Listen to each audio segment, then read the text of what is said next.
Right, still early modern now, looking at the national and local government and their impact on public health. So let's start with that really good picture that we always look at to do with York. So what's York trying to do to make sure that York is clean? All right, lots and lots of really good advice. Lots of those connected to waste management. Don't forget, they will think waste smells, smell, miasma. All right, so a lot of things that they will do will be based around the concept of miasma. We've then got more local government improvements, this time in London. All right, again, we always look at this picture and we identify obviously some of the key features that are now starting to show an improved version of public health inside of London.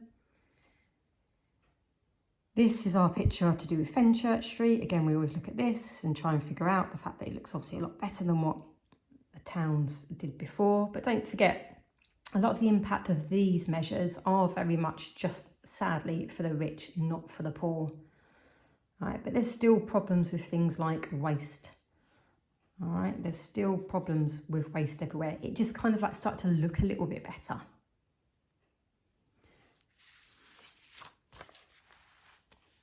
Then we've got the idea of the government responding to the gin crisis. All right, demon drink.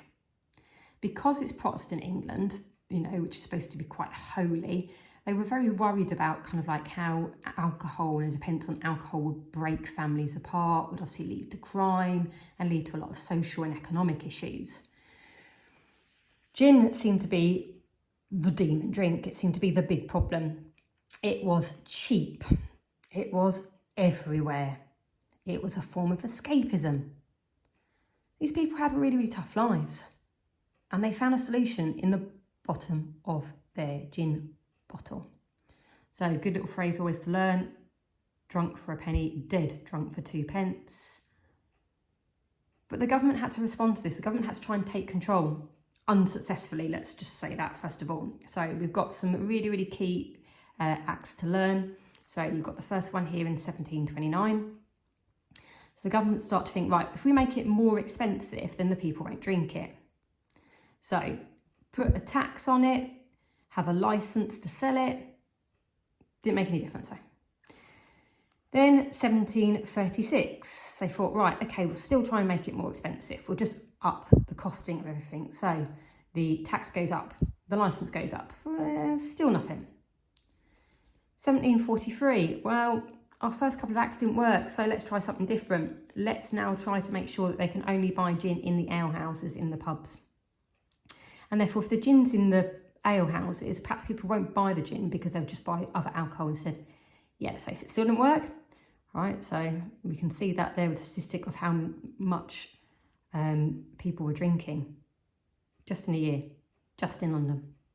So they've got to get tough. And that's what 1751 is all about.